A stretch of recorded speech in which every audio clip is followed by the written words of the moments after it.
Zaren zehar 353 honetan, daukagun lehenengo atala, berrien atala da. Gaur kostatuko zaigu uste dut ere hasieran komentatu dudala martxan jartzea makina, en fin, egoera horretan gauderako, non, ez dira gauza gehiagi gertatzen, berri gutxi daude, urrengo aurkezpenak geroago izango dira. Uste dut pasan programan Borja ere komentatu genuela, ez da? Arratsaldeon, Borja? Arratsaldeon, niño, komentatu genuen zer, aran batean gaudela momentu honetan? Bai. Hori komentatu, pasan programan komentatu genuen, enredondon komentatu dugu, ez da, zenbat aldiz komentatu duzu. Hori da... Berri gutxi daude, eta horregatik, agian komentatu beharko dugu normalean programan arrun batean etorriko ez ziren berriak, baina bueno, batzuk bitxiak dira, eta beste batzuk nire ustez hitz egiteko emango dute. Aprobetxatu dugu ere gaur bi atal ditugunez beste tartetxo bat izango dugu gero programa pixkat betetzeko, jendez betetzeko, eta gurekin ere berri hauek komentatzeko, ez dakit zehazki zergatik daukagu Kezka Carmona, arratsaldeon. Arratsaldeon, ez dakizu zergatik, baina nik badaki zergatik. Zergatik? Zeuk esan doztazulako. Vale. Oso ondo. Horra funtzionatzen dira. Hain simplea da. Lasa egon zaitezkete bideojokoetan ere ez dago berri askorik. Bueno, bideojokoetan... Counter-Strike, bi! Horrela da, aurkeztu da Counter-Strikeen bigarren bertsioa, ez dela zehazki bigarrena, Counter-Strike bat 1.6 eta Global Offensive egon zerako, orduan teknikoki hau da laugarrena? Bai, izatez da laugarrena, eta izango dena dirudienez da Counter-Strike Global Offensive-en update bat. Edo, bai, eguneraketa bat. Zergatik orain, galdera ona. Baina egia da, ikusi da bera, deko nahiko promising, oza da nahiko promising. Izatez, ez direz aldaketa gehiegi, da gehien bat mapei aldaketa rework esaten dana, eta pizkat hobeto ikustea edo jokoa, horrela esatearren, baina bestalde dekogun gauza garrantzitsua eta oso garrantzizkoa dana da, nola esaten dugu los humos. Ez dakit. Humos. Da granada bat, baina sortzen da da humo. Kea, hori.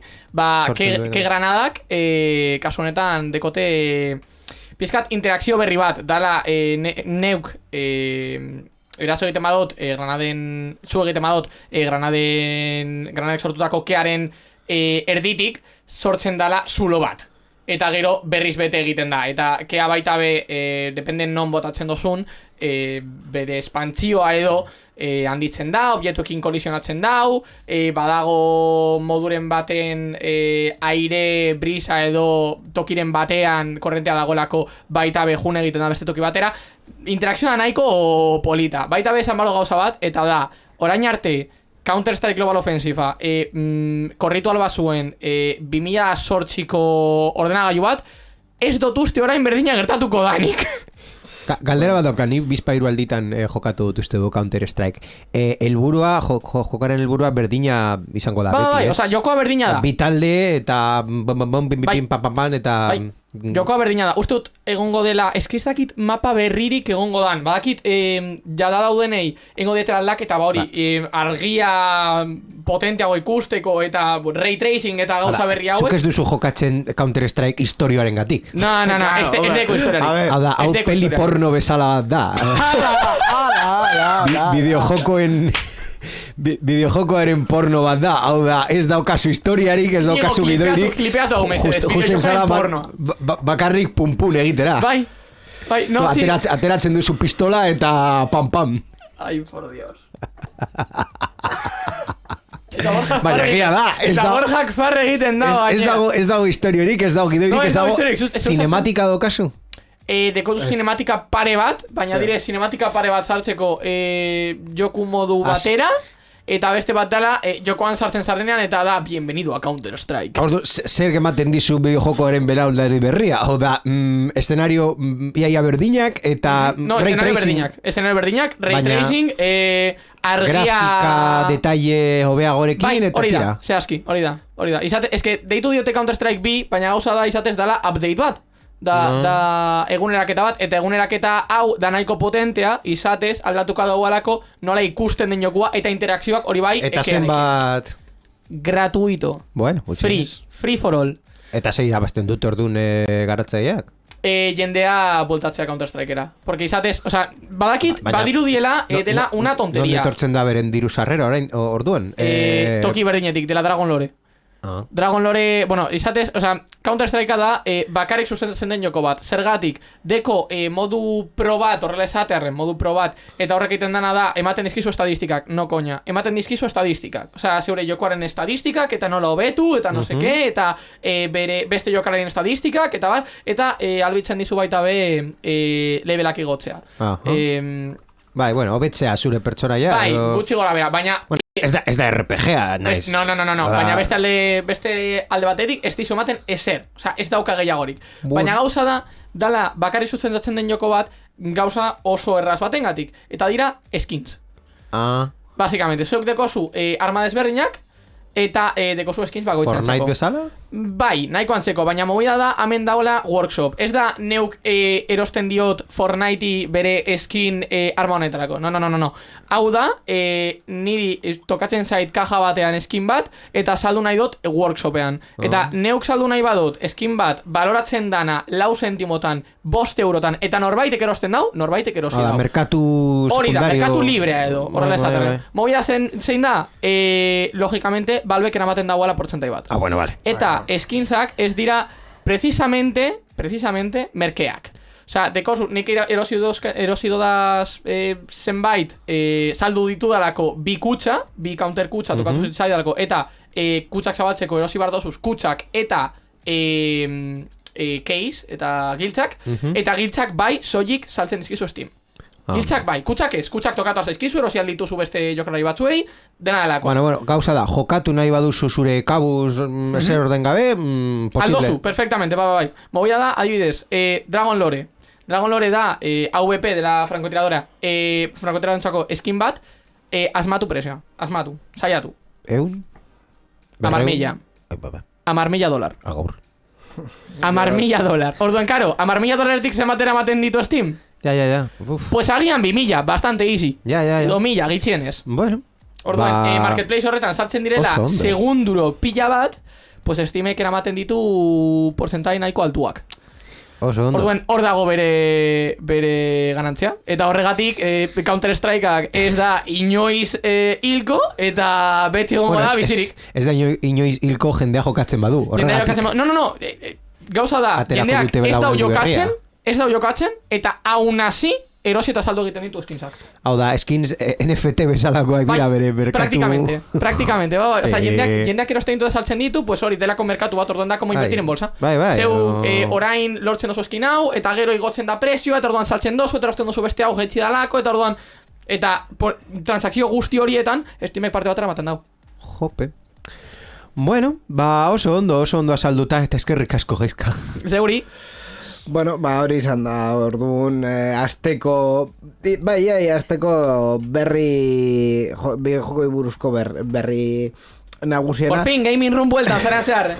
Bai, aprobetxatuko dugu Gaizka, por cierto, zu hemen zaudela, zu zentsori izateko, hau da, prestatuta ditugun gai batzuk komentatuko dizkizut, eta zu erabaikiko duzu zein izango den jorratzeko gaia edo berria. Vale. Alde batetik daukagu teknologia kuantikoak, ordenagailu kuantikoak, eta Euskadin egingo den inbertsio bat, ChatGPT, Europar Batasunaren berri bat daukagu, baita Twitterren aldaketa batzuk, etxeratxe agindu digital bat, eta ze gehiago, Pibel erlojuen garatzeileen mugikor berri bat, zibersegurtasunaren movida bat, eta Bill Gates zerbait esan duela. Aukeratu bardoaz batzuk, edo ordena, edo bat. Bakarra.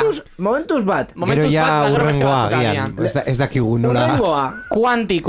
Kuantikoak, vale. Komentatuko dugu orduan Eusko Jaurlaritzak eta hiru aldundiek 120 milioi euro inbertituko dituztela teknologia kuantikoetan 2028ra arte. Basque Quantum proiektuak hainbat ekintza aurreikosten ditu, besteak beste Ikerbasken eraikin berria, DIPCen eraikin berria, ikerketa laborategi berriak, IBM Euskadi Quantum Centerra, hemen IBM sartu delako proiektu honetan, nazioarteko ikerketa proiektuak eta zentroak erakartzeko programa, hezkuntza programak eta talentua erakartzeko programak indartzea eta kuantikari lotutako berrikuntza publikoa eta pribatua bultzatzea Europa hegoaldean besteak beste. Ikerbasken Donostiako etorkizuneko eraikinean kokatuko da eta han IBM teknologia enpresaren munduko 6. superordenagailu kuantikoa jarriko dute. Gaur egun era honetako 5 ordenagailu daude munduan, Amerikako estatu batuetan, Alemanian, Japonen, Kanadan eta Hego Korean, beraz Gipuzkoako hiriburukoa 6. izango da.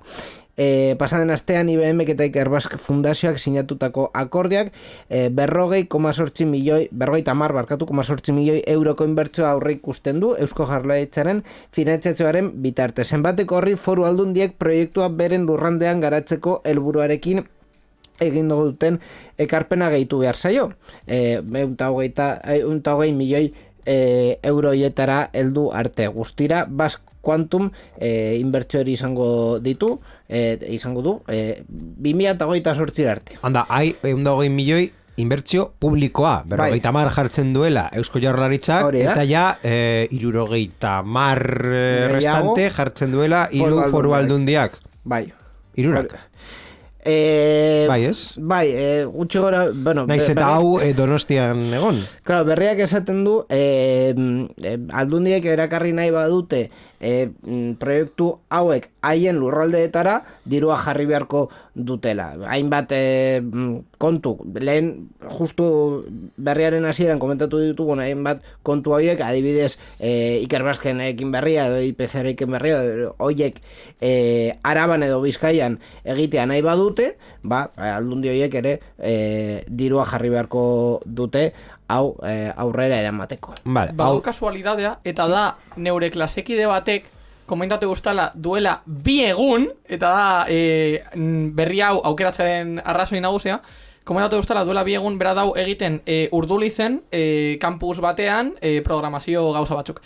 Eta duela 2 egun jonzirela IBM-ko jendea eta Eusko Jaurlaritzako jendea eta bar, etxetera aiei hori ordenagailuan iburuz. Duela zehazki 2 egun. Así que... Bai, azkenean Basque Quantum proiektu hau ere beste proiektu horretan sustatzen delako eta konkretuki Telefonika eta Bizkaiko Foru Aldundiak Urdulizen jarri duen uste dut deitzen dela 52 Urduliz kampus horretan. Zehazki, bai. Orduan, bueno, azkenean honen helburua ez dakit teknikoki nola sustatzen den eta ze kontxo den ordenagailu kuantiko bat? Hori da nire lehenengo galdera. Zer da ordenagailu kuantiko bat eta zertarako erabili? Ni imaginatzen dutela ikerketa eta garapenerako. Imaginatzen dut. Superordenagailu hiperpotente bat kalkulo handiak egin aldituela denbora gutxitan edo sare neuronala eske agian kontzeptuak nahasten ari naiz baina eske ni imaginatzen dut nire buruan leku bat ordenagailu oso handi potolo bat daukana eta zu ordenagailu hori erabiltzen duzu datuak hor sartzeko eta ikerketak egiteko eta ikerketa garapena gero proiektuak aurrera eramateko. Hori dago nire buruan, ontxe bertan berri erakurtzerakoan. Ni konkretuki ez dakit zeri buruz dijoan movida, baina gauza bat egingo dut gaizkari asko gustatu eta aldi berean gorrotuko duena. Eta izango da urrengo hau. Gaizka Carmona, ingenieria, mesedes, ez aiguzu zer kontxo den ordenagailu kuantiko bat? A ber, Borja, oso komplikatu da saltzeko. Baina nik esan dudana... Eta neuk ere ez dekot informazio gehiagi. Gutxienez dago... Bai, no, izke zehazki da hori. Gauza da, zeuk badakizu gaur egun, sortu aldo zula ordenagailuik potentena. Orduan neuk hartzen dut i9-13000K dela Intelen azkeneko procesadorea, hartzen dut RTX 280 dela Nvidiaren azken grafika, sartzen dizkiot bitera RAM berdin jat, dena dalakoa. Eta sortu dut ordenagailuik potentena. Baina ordenagailu horrek izango ditu bere limitazioak. Eta bere limitazioak izango da abiadura, edo procesamendua edo dena dalakoa. Orduan, zuk naiz eta hartu hori, esan dizudan ordenagailua. Eta saiatzen bazara, berdin jat, korritzen Doom Eternal, grafikorik onenean, lau resoluzioan edo 8K resoluzioan 450 Hz ezin izango dau. Izango dau, delako gehiegi, delako potentzia gehiegi eskatzen zaio narentzako. Orduan gauza da... Potentzia elektriko? No, potentzia hardwarea potentzia. Bai, hardware noski limitazio bat izango du. Hori da. Berandu edo... Orduan, movida da, beti daude zenbakien arazoa. Beti dagoen arazoa da zenbakiena. Orduan, movida da, ordenagailu kuantikoak suposatzen dala horiek aldituela saltatu. Orduan, teoria? Hori da teoria.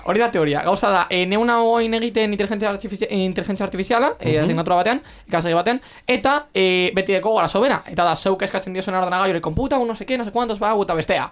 Eta ordenagailuak berdau bere denbora, logikamente egiteko. Orduan, movida da, suposatzen da, naiz eta hartu procesadorik onenena ordenagailuak jarraituko dau denbora behar izaten. Denbora hori murriztea. Nulo. Egite instantaneo. Eta suposatzen da, dara ordenagailu bat dekola mentalidade propioa. Orduen, imaginau, planteatzeagatik zeo zer. Zuk badakizu programatzen ari bazara, eta erroren bat... Skynet. Zer? Hori da, Skynet, Terminatorren... Skynet esen ordenagailu kuantikoa edo ez zuten esaten zer zen. Ez duz ikusi Terminator? Ke ba? Ai, ikusi behar duzu. Ai, pelikula gehiago. Zeuk programatzen dozunean, eta gaur egun ideak eta guztiek dira superinteligenteak, orduen zeuk programatzen dozu ematen dizu errorea. Orduen zeuk behitu behar duzu zein dan errorea, zergatik, eta aldatu. Eta bilatu, agian ideak lagunduko jatzu. Eta ordenagailu kuantikoak ez ditu akatzak emoten edota akatzak aurkitzen baditu autokonpontzen da? Autokonpontzen ditu. Eta berak... Vale, Silicon Valley ikusi duzu? Ez. Joder, madre mía. Es que... Ez nahi zinefila, Borgen. Serie bat da, baina, bueno, vale. Bueno, baita hori. Baina gauza da, bai, zeuk instalatzen baduzu programaren bat eta kompatibilidadea zoak baditu dena delakoa, programak ordenagailuak botako dutzu errore bat. Eta ez dago instalatuko. Honek agian, ez nau ziur, porque hauek dira hipotesia, completamente, baina da, esan digutaren arabera, agian programak esako du, honek ez da balio, hartuko beste hau, beste repositorio batetik, eta instalatuko dau, bai balioko dauala, etengo dauala funtzio bera. Ezer esan gabe, edo esan da, baina bakarrik egin da. Bere kauz pentsatzen duela, hori da gauza, hori da ideia. Oso ondo esplikauta egon aldaiteke, gutxienez egia esango balitz, baina bueno. Baina ez da inteligentzia artifiziala izatez. Ez, hau da, ze da, programazioa edo hardwarea, zergatik da kapaz hori egiteko. Ez nau ziur, ez dakit. Ez dakigu nola. Ez dakit. Baina zeuk ikusten baduzu argazkia, eta einigok bilatu aldau, eta bestela dekozuen eure pantailan ikusten dala ia osorik. Ino bilatzen badu argazkia, bueltatzen dozu pizka bat, hori, ordenagailuak sortu zirenean, eta ziren makina erraldoiak, baina kompletamente erraldoiak, eta ziren pentsatzen zenuen 128 kilobait RAM tamaino honetan, pues berdinak azonetan. Zirkularra eta hortik pasatzen diren kableak, ez da ordenagailu arrunt bat daukan itxura. Ez da, hori da. Nik imaginatzen dut, ordenagailu bat kaja kandiak eta hor barruan daukatenak. Servidore nantzeko edo, baina servidore bat, bai, horrelako zerbait, eta hau ez... Neuk hemen, ez dakit transistoriak direzan, baina kapak adoa hori bai, ditu kapa ezberdinak edo hori dirudi, eta estruktura interna da izate zandiena dana. Osea... Ni beti gustatzen zait, por cierto, politikarien eta bueno, pertsonei publikoen argazkiak bilatzea, eta kasunetan daukagu Donostitik webgunean jaso duten argazkia dela jarriko dizuet gainera. Eskerrekoa da IBM-ren barkatu.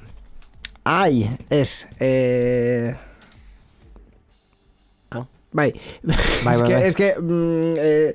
ataskatu naiz, barkatu. Eskerrekoa da Jokin Bildo Arratz, eta dela Euskadiko eziketa esango dut kontseilaria, eta eskuinekoa da IBM-ko presidentea, Nueva Yorken ordenagailu hau ikusten, argazki honekin eske Deskriba zina, esan behar. Ikusiko dugu orduan ze proiektua, kontatuko digute ze proiektuak aurrera terako diren. Borja, zeutakizu ordenagailu orokorrak doazela biten arabera.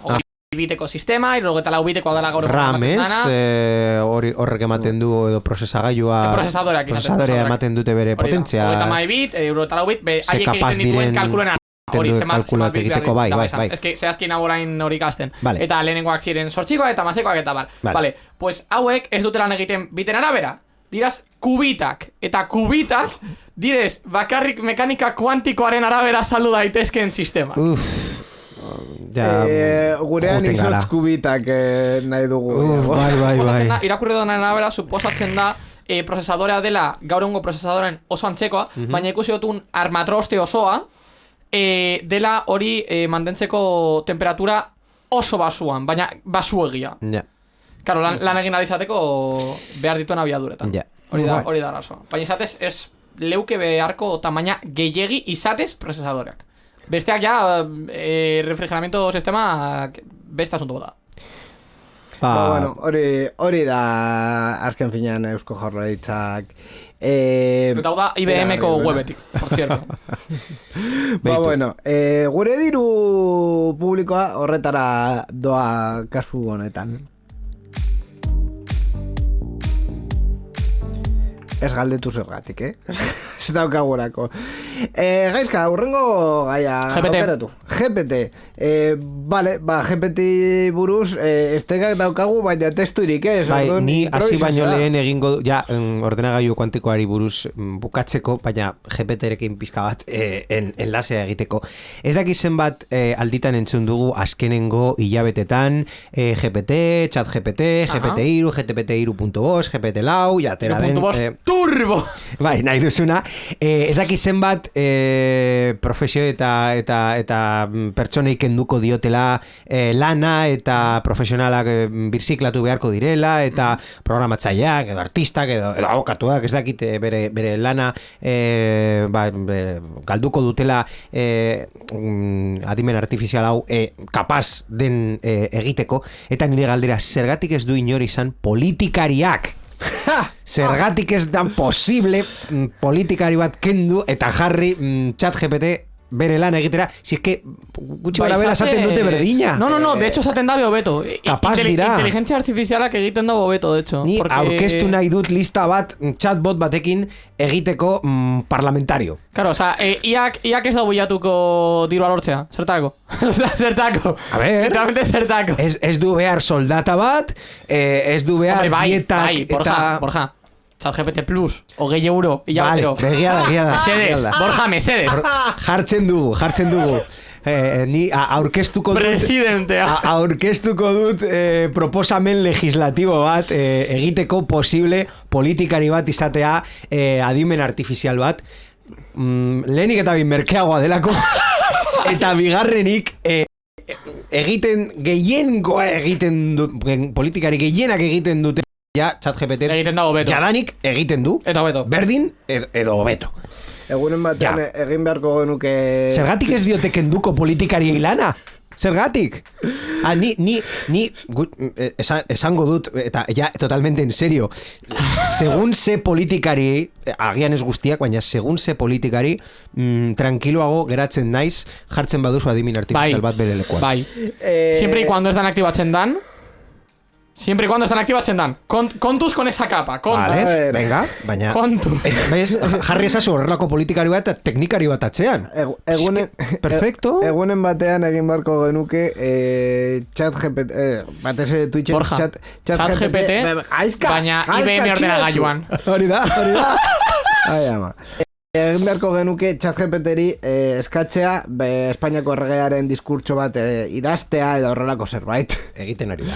Egiten dizu. Ez egin momentu honetan. Bueno, a ver, aste honetan aurkeztu da GPT-ren urrengo belaunaldia, OpenAI aurkeztu du GPT-4. Eta zer ekartzen du berri GPT-4? Ba, suposatzen da GPT-4 egin alduena, GPT-3 egin ezin zuena, ba, adibidez, irudiak irakurri. Hau da, zuk, frogetan egin den froga, izan da, uste dut, marrastu dutela web orrialde baten zirriborro bat, jarri diote irudi hori ChatGPT-ri, eta ChatGPT irudi hori bihurtu du web orrialde funtsesko bat. Hau da, botoiekin sakatu aldituzunak. Hau da, irudi hori irakurri du, begiradaz, eta replika bat, web orrialde baten interfaz dat kodigoarekin loskini programatu du. Adibidez, baina eske adibide eta aukera gehiago egin dira. Zure haziendako deklarazioa, baita ere, eman diote datu... Kontuz haziendari! Bai. Bizkaiko Foru Aldundia mesedes apuntatu. Bai. Por cierto, Iñigo, bai, egiten dauzeko esan dozuna. Eman dute datu ekonomiko fiktizioak, eta datu ekonomiko fiktizioekin egin du hazienda... Ogasuneko deklarazio bat. Zer gehiago? Ogasuneko aitorpena. Ogasuneko aitorpena, bai. Euskera ikasi dugulako urrengo errenta kampainarako. Ez erakutsi hori. Diskurso. Ez distraitu. Egin du diskurso bat. Ez distraitu. Bueno, baita ere beste aukerekin, irakasle bezala, baita ere frogatu dute, jendea, edozein gai ikasteko. Adibidez, Duolingo, aplikazio ikasteko, Iñigo barregin du, imaginatu, dakielako zer den Duolingo. Duolingo da, hizkuntzak ikasteko webgune bat. Suskripzio bat ateratute. Duolingok memeak egiten... Duolingo da un meme andante. Claro, bere irudiarekin, gainera haiek ere memeak egiten dituzte, haien sare sozialetan, Duolingo zure etxera sartuko delako eta... Gaur ez dozulako zeure ingeleseko lekzioa hartu. Duzu italiera praktikatu eta Duolingok badaki. Eta ya está. Horiek dira memea. Zehazki, es brutal. Bueno, eta noski teknologia honen atzetik bere aplikazioa edo API sartzen duten erreminta guztiak. Azteko, Microsoft dakigunez Bing ja integratzen du GPT-4.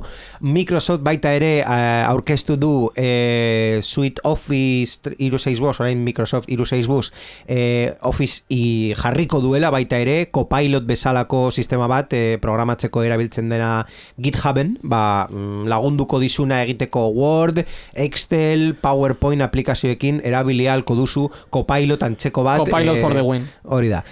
Zure tekstuak idazteko edo presentazioak, edo aurkezpenak, edo, nahi desuna, oraindik ez dugu ikusi akzioan, baina aurkeztu dute urrengo hilabetetan garatuko dena. Eta, bestelako baita ere berriak daukagu komentatzeko GPT-ren arloan, baina pizka bat hau da gehiengoa. Baita ere, noski, Microsoft baita ere jarraitu du irudien arloan, Image Creator aurkeztu du, Daliko bezalako teknologia berdina dela azkenean OpenAIkoa. Gaur lanean gainera entzun dut bi lankide haien artean hitz egiten esaten begira, ChatGPT-ren APIa erabiltzen badugu eta Microsoftekoa erabiltzen badugu, gutxi gora bera kostua berdina da, eta pentsatu eske hau adimen artifizialen kontua teknologiak segin alduen edo ez, zerbitzu aldu esela saltzen ari da. Hori oso ondo dago teknologia hau aurrera joateko, dirua behar delako garapen berriak egiteko, baina nire enpresa ez da enpresa oso handi bat, ertaina, esango genuke, enpresa ertainetan ere sartu dira gauza horietan eta ikertzen ari duten nola erabili hauen teknologia proiektu batzuetarako. Ez que gaur egun esan dezakegu teknologia hau sartu dela gure munduan, gaztelera esaten bezala un elefante una cacharrería. Hau da, bizpa 3 hilabetetan aldatu du gure paradigma guztiak. Eta hori ikusiko da aplikazioetan. Hau da, zenbat aplikazio oindik aurrera erabiliko dute APIa eta sartuko dute suskripzio, modelo, sistema edo herramienta bat erabiltzen duena adimen artifiziala ondo. Bueno, hori da azken astean gertatu dena adimen artifizialen munduan, OpenAI bere GPT-4 aurkeztu duela. Sarean zehareko kanon osoan, bete beharrezkoa den kontu bat da, Europar Batasunaren berri bat badaukagu, programa bukatu baino lehen, sartu behar dugu berri hau, ez da oso mamitsua, baina hemen sartu behar da, bai, ala bai, orduan, hemen daukagu.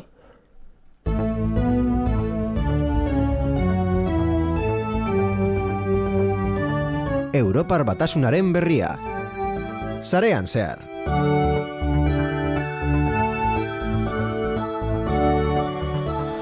Eta Europar Batasunaren berri honetan, kontatu behar dizuegu, Europak nahi duela fabrikatzaileek zuen etxe tresna elektrikoak konpontzea erosi eta 10 urtera arte. Egia da, 2021 batean, konkretuki martxoan, lege bat aurrera eman zen Europar Batasunean, zenbait aparatu konpondu ahal izateko 10 urtetan zehar, hau da, fabrikantek mantentzea, konpontzeko aukera hori, baina orain nahi dute hau izatea lehenengo aukera. Hau da, zure etxeko aparatu batekin, adibidez, telebista, oskailu, garbigailu batekin zerbait gertatzen bada, beste bat jarri baino, konpontzea nahi du Europar Batasunak, eta horretarako uste dut Europako Komisioa dela proposamen bat aurkeztu duena, horrela lege bat aurrera eramateko. Hau da, ezin dute ezetzesan konponketa bati, ez badago argudio on bat, eta 10 urte hoietan aparagailu bat aldatu baino lehen konpontzea saiatu behar dute. Bai, baina men sartzen den variantea ez da konpondu ezazu nire etxeko tresna, oskailua, garbigaiua, lehorgailua, nahi desuna, piezak nahi ditut ni nire kabuz konpontzeko. Baita. Hau da, ez duzu bere zerbitzu teknikotik pasatu behar, baizik eta proposamen honekin fabrikatzailea ziurtatu beharko dute bere piezak gutxienez hamarkada batez egongo direla eskuragarri, eta horrekin, naiz eta pieza horietako batzuk, konponketa enpresa profesionalei bakarrik eman, behar bezala instalatuta daudela bermatzeko agian behar izango dira, baina zehazki kasu batzutan, baina ja ez zu egin, baizik eta estok izan. Claro, Alemaniara eskatu pieza. Aldaketa kasu honetan ez da, hori ja 2021 batetik martxan jarri zen aldaketa da konponketa izatea lehenengo aukera beti aparatuak aldatu baino. Eta guztia komentatuta, orain, titulolen txanda. Titulol. Gainera, tituler bikoitza izango dugu, atal honetan, Borjak aukeratu duelako berri bat, berri normalean kuriosoa, gure harridura bilatzeko, eta esaten dut gure, kasu honetan ere, gaizka gaur titulolean sartuta dagoelako, eta bere erreakzioa zuzenean ikusiko duzuelako ere, bera ez dakielako zein den gaurko tituloreko berria. Orokorrean, neu onan atorrenean, neunaz titulola erabakitzen dagoana zein dan. Aukera batzuen artean, baina kaso honetan ez, así que miedito. Venga. Bueno, programa honetan ezara libratuko inigo GPT-ri buruz hitz egiten. Hau da nire azkenengo bomba zen, por si acaso ez zenun erabikitzen GPT-ri buruz hitz egitea, pasa den kontatuko. Bi baten kontra gara. Sartu behar zen gai hau, bai ala bai. Bai ala bai. Ez bazen sartzen berrietan, titulol. Zergatik. Dela bietan. Ja, hainbeste gauza egin aldituen ikusi dugu GPT-4, beste bat egin alduena da beste makina bat engainatu eta kaptxak, badakizue kaptxa dela ez naiz robot bat, engainatu eta froga hori pasatu lortu du. Nola? Esan ez pertsona bat ezin ikusi, ezin ez zuela eta justo froga zen ikustekoa, esan ez ezkeni persona con visibilidad reducida edo ikusi ezin duen pertsona bat naiz, hori markatu zuen, argudioa eman zuen eta kaptxa saltatu zuen. Baina orokorrean kaptxa irudiak jartzen dituenean eta ezin duzunan ikusi ez dizu esaten, bueno, prueba auditiva. Suposatzen da, sistema hau, ez zegoen. Vaya kaptxa de mierda. Dinot, kaptxa korokorrean gainera eginda dauz, gutxiegi tardatzen badozu egiten errore emateko eta berriz egiteko. Hemen langile bat komunikazioan jarri zen chatbotarekin, esan zion, egin aldizut pregunta bat, robot bat zara eta hau ezin duzu pasatu, eta momentu horretan chatbotak esan duena da, pentsatu zuen bere kabuz ezin duela esan robot bat dela, logikoki, eta bere erantzuna esan zen ez naiz robot bat, arazo bat daukat ikusteko eta horregatik ezin dut kaptxa hori. Galdera gezurra esan zuen. Galdera zeria. Baina bere kabuz pentsatzen gezurra esan behar zuela kaptxa hori saiesteko hori zelako bere helburua. Dios. Galdera serioa. Neuk badakit kaptxaren arazoa daukagula eta baina gaur egun ez dago irudiak errekonozitzeko inteligentzia artifizial bat aldauana zuzenan jarri kaptxa bat aurrean eta zan, hau bai, palante. GPT-4 suposatzen daia hau egin duela.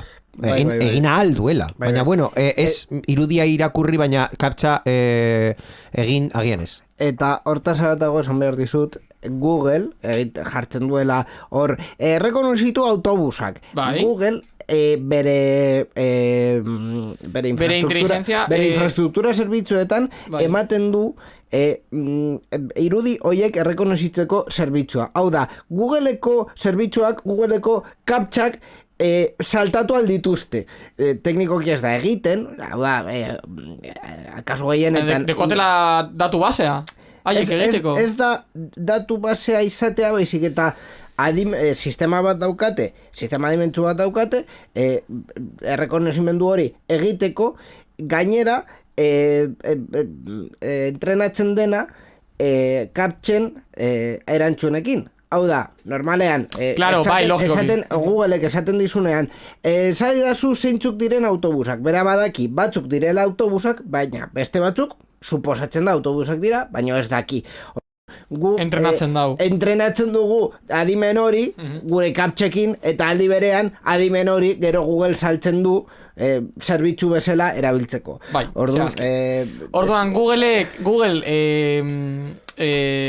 doainik da, baina errealitatean ditu zeure datu guztiak. Bai, horrela da. Onaino berrien atal hau eskerrik asko Gaizka eta Borja gurekin gaur izateagatik.